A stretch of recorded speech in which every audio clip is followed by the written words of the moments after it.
কিছুদিন আগে একজন লোক আমাকে এসে বলছেন যে আপনারা তো বড় বড় কথা বলেন, কিন্তু আল্লাহ নবীর তরিকার সাথে তো মিল দেখি না। আমি বললাম যে ঠিক, যেমন আমার সঙ্গে মিল নাই। কিরকমের? যেমন আপনার মাথায় পাগড়ি আছে, আমার মাথায় নাই।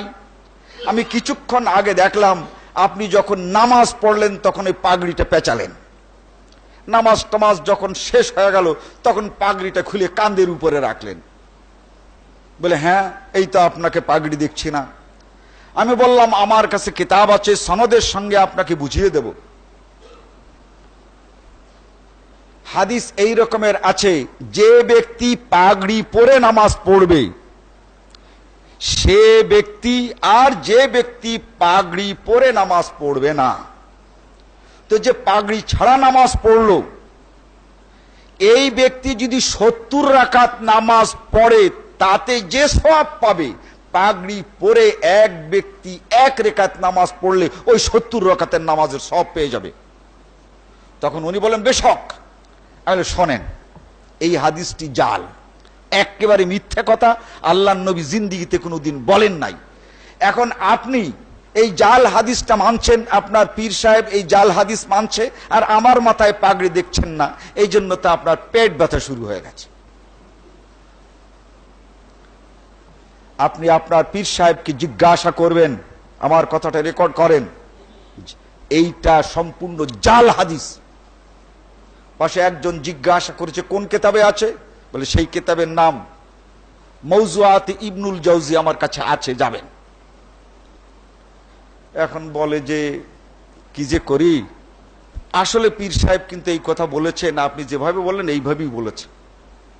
বলে ওই পীর সাহেব যান, আমার কাছে একখানা হাদিসের কিতাব ছিল আরবি, যান আপনি যান পয়সা খরচ করে, আর এই ছোট্ট একটা টেপ রেকর্ড সেখানে ছিল, এই দুটো নিয়ে যান, পীর সাহেবকে বলবেন এইখান থেকে 1 পৃষ্ঠা উনি পড়বেন সহি শুদ্ধ করে, আর তার মোকাবেলায় আমি 10 পৃষ্ঠা পড়ব, এরপরে হুজুরের সঙ্গে আমার বৈঠক হবে। যা হোক, যে কথাটা বলছিলাম, এ হচ্ছে তাদের শরীয়ত। তারা কোরআন এবং হাদিস থেকে নিজেরাই একটি ধরন বেছে নিয়েছেন, এটা তাদের শরীয়ত। ওই শরীয়ত যদি আদায় করতে পারে তাহলে তাকে দ্বিতীয় সবক দেওয়া হয়, তার নাম তরিকত। তরিকতের একটি অর্থ হচ্ছে পীর সাহেবদের সেই পথ যে পথ তারা আবিষ্কার করেছেন। আর এ হচ্ছে তরিকতের বিশেষ অর্থ, যে এক ব্যক্তি তার পীরের মধ্যে ফানা হয়ে যাবে, অর্থাৎ পীরের ইচ্ছা আর মুরিদের ইচ্ছা দুই হবে না।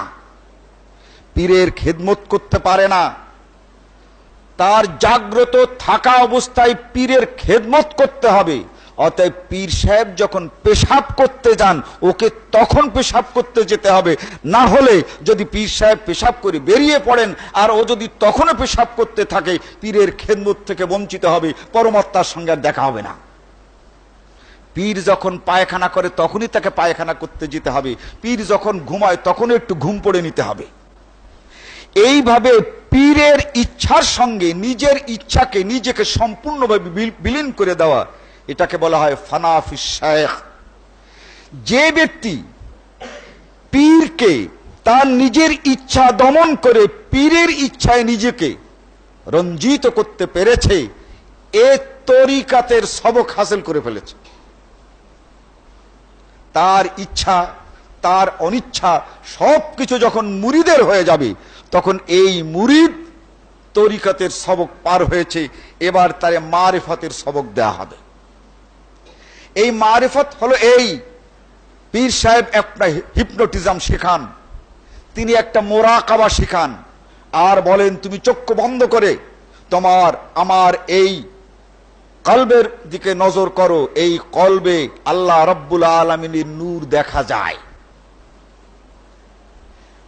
নূর দেখা যায় এটাই ধ্যান ধারণা করতে হবে।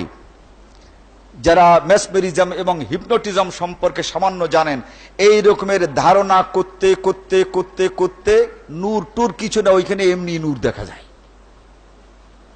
খেয়ালে একটা নূর দেখা যায়, এই নূর দেখলেই বুঝা গেল এবার আল্লাহর নূর পীরের কলবে দেখা গেছে, বলে এই নূর বেটা তোরে এবার দেব। এখন তুই ধ্যান ধারণা কর যে তোর কলবের ভিতরে আল্লাহর নূর ঢুকতেছে। এই ধ্যান করতে করতে করতে করতে করতে করতে এক সময় সে তার ধ্যানের দৃষ্টিতে দেখে যে তার এইখানে এখন আল্লাহর নূর।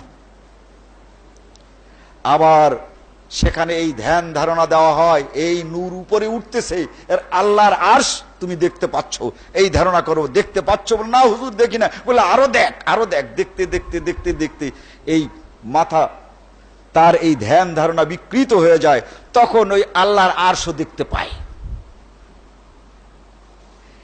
এই যে ধ্যান ধারণাকে সম্পৃক্ত করে এক জায়গাতে এনে এই মিথ্যা দর্শন, এর নামই হচ্ছে মারিফাত। যদি জিজ্ঞাসা করেন আল্লাহকে দেখলে কেমন, কেউ বলছে যে আমি আল্লাহকে দেখলাম একদম দাড়ি নাই, আমার কাছে কিতাব আছে, দেখলে আল্লাহর দাড়ি নাই। আরেকজন একেবারে আল্লাহকে দেখছে পাকা দাড়ি।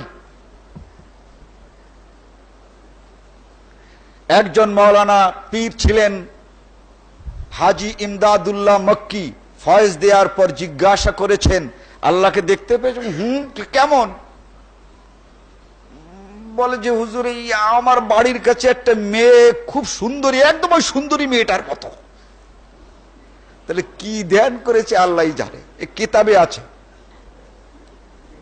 এইভাবে আল্লাহকে দেখতে শুরু করে। এরপরে হয় পাগল, কিছুক্ষণ পরে ও তার দেখা যায় না, এখন শুধু তুতু করে আল্লাহকে গড়ে ওইটাই দেখবে। এটার নাম হচ্ছে মারিফাত। এরপরে ফানাফি শেখের পরে একটা হচ্ছে ফানাফিল্লাহ ও বাকা বিল্লাহ। ধ্যান করতে থাকে যে আমি যে আল্লাহকে দেখেছি তার সঙ্গে আমার আত্মা মিলে গেছে। এই ধ্যানে ধ্যানে ধ্যানে ধ্যানে দেখে যে দুই দোয়াতের কালি এক দোয়াতে চলে গেছে, মানে ও একদম আল্লাহর মধ্যে ঢুকে পড়েছে। এখন সে আর নাই, তার ডানেও কিছু নাই, বায়েও কিছু নাই, সামনে কিছু নাই। ধ্যানের মধ্যে দেখে সে আর নাই, সামনে দেখে শুধু আল্লাহকে। ধ্যানের মধ্যে যখন নিজেকে আর দেখে না, ওই আল্লাহকে দেখে, এই আল্লাহর মধ্যে ফানা হয়ে গেছে, শেষ, ও আর নাই। এটা হচ্ছে ফানা ফিল্লাহ।